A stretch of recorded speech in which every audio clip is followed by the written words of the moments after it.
So hey guys, what is up? কেমন আছো সবাই? আই হোপ সবাই ভালো আছো। সো এটা আমার ফার্স্ট ইউটিউব চ্যানেল। সো এই চ্যানেলটাকে সাবস্ক্রাইব করে দিও, আর ভিডিওটা লাইক শেয়ার করে দিও, যাতে এই মেসেজটা সবার কাছে যায়। একটা খুব গুরুত্বপূর্ণ আজকে টপিক নিয়ে আমি কথা বলবো, সেটা হচ্ছে যে how to learn from nature. আমাদের নেচারে বিভিন্ন রকম অনেক কিছু আছে, আমাদের নেচারের মধ্যে, যেখানে আমাদের গাছপালা আছে, তারপরে জন্তু জানোয়ার আছে, সব কিছুই আমাদের মানে মাদার নেচার দিয়েছে। সো আমাদের কাজ হচ্ছে সেটাকে প্রোটেক্ট করা, নাকি তাদেরকে এই যে আজকালকার দিনে যেরকম পশু হত্যা হচ্ছে, অনেক ধরনের হত্যা হচ্ছে, সো এটাকে আটকানো উচিত, যাতে গ্লোবাল ওয়ার্মিং থেকে আমরা দূরে থাকতে পারি। এবং গাছপালা তো অবশ্যই থাকা উচিত, যাতে মানে এই গ্লোবাল ওয়ার্মিং থেকে আমরা মানে ভালো সুরক্ষিত থাকতে পারি। এখন অনেক পলিউশন বেড়ে গেছে দিন বা দিন। আমাদের মানে পৃথিবীর মানে যে অংশটা, সেটা মানে দিনকে দিন ধ্বংসের দিকে যাচ্ছে। সো আমি এগুলো নিয়েই বলবো আজকে। আর তার মধ্যে আমি বলবো যে জীবনে অনেক আমরা পাখির দিয়ে অনেক কিছু শিখতে পারি। তারপরে জঙ্গলে যারা থাকে জন্তু জানোয়ার, তাদের কাছ থেকেও আমরা অনেক কিছু শিখতে পারি। পাখি বলতে আমরা ঈগলের থেকে অনেক কিছু শিখতে পারি, যে জীবনে যদি কোনো টার্গেট সেট করতে হয়, তো ঈগলের মতন টার্গেট সেট করো, আর ঈগলের মতন মাইন্ড সেট করো, মানে যে কোনো একটার দিকে। ঈগল পাখি একটা জিনিস লক্ষ্য করে দেখবে, তারা জ্যান্ত শিকার করে।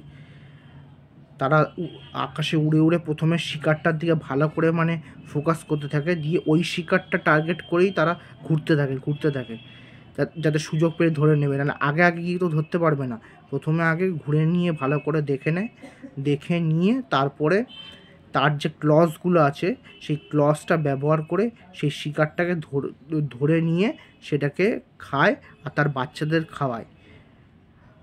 তো আমাদের এইটার থেকে শিখতে হবে যে জীবনে যেটা করব সেটার একটা ফিক্সড একটা গোল থাকা উচিত। দ্বিতীয়ত হচ্ছে ঈগলের যে বাচ্চা হয়, যখন হয়, তখন তাকে তো খাওয়ানো সবই হয়। তারপর একটা জিনিস সবসময় লক্ষ্য করে আপনারা দেখবেন, যে সেই বাচ্চাটাকে সেই যে নেস্ট যে আছে, সেই নেস্ট থেকে তাকে মানে লাথি মেরে ফেলে দেওয়া হয়। কেন? যাতে সে উড়তে পারে, সে পড়তে উড়তে মানে যাতে সে উড়ানটা ভরতে পারে। এতে আমাদের কি শেখায়, যে জীবনের স্বতন্ত্রতাটা খুব জরুরি, আর আর নিজের ওপর ভরসা রাখা উচিত, আর যা মানে একদম কনফিডেন্টলি লাইফে যেটা করব সেটার জন্য উড়ান ভরা উচিত। কমফর্ট জোনটা টোটালি ত্যাগ করতে হবে, সেটাই। বিকজ যদি আদার বার্ডসের তরফে কি খাওয়াচ্ছে, পড়াচ্ছে, কমফর্ট জোনের মধ্যে রেখে দিয়েছে, যতক্ষণ না আমরা কমফর্ট জোন থেকে না বেরোতে পারবো, ততক্ষণ আমরা কিচ্ছু জীবনে করতে পারবো না।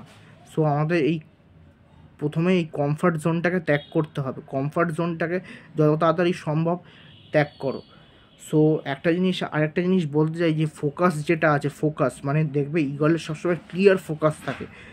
তারা যখন শিকারের দিকে যখন তাকায়, তখন একদম ক্লিয়ার ফোকাসে তাকায়। সো ফোকাস ক্লিয়ার থাকা উচিত যে কোনো ক্ষেত্রে, নাহলে সেই গোলের দিকে তোমরা অ্যাচিভ করতে পারবে না। সো একটা ফিক্স অ্যান্ড ক্লিয়ার গোল থাকা উচিত, একদম মানে যাতে সেই গোলটা অ্যাচিভ করতে মানে ইজিলি পারা যায়।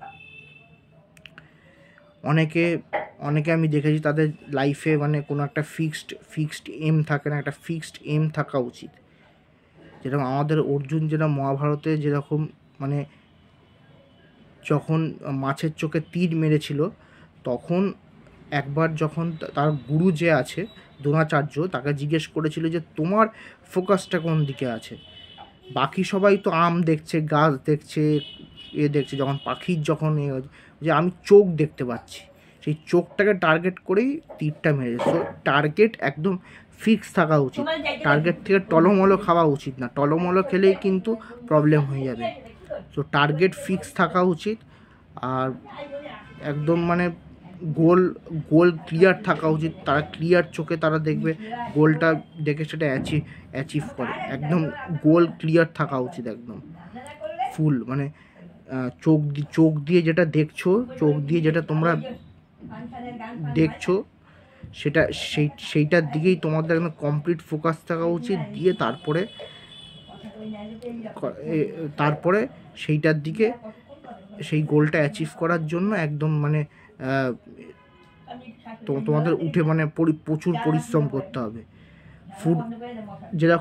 যেরকম হয়তো তোমাদের সাপোজ আমার ফুটবল খেলার ইচ্ছা, আমার ফুটবল খেলার মানে আগ্রহ, সো সেটার জন্য আমাকে প্রিপারেশন নিতে হবে, আমাকে অনেক কিছু করতে হবে। সাপোজ তোমারও ফুটবল মানে খেলার দিকে খুব নিয়ে কাজ আছে, তুমি ফুটবলার হতে চাও ইন ফিউচার, সো তোমাকে সেটার জন্য প্রিপারেশান একদম ফিক্সড একটা প্রিপারেশান নিতে হবে, ফিক্সড একটা এম রাখতে হবে যে না আমি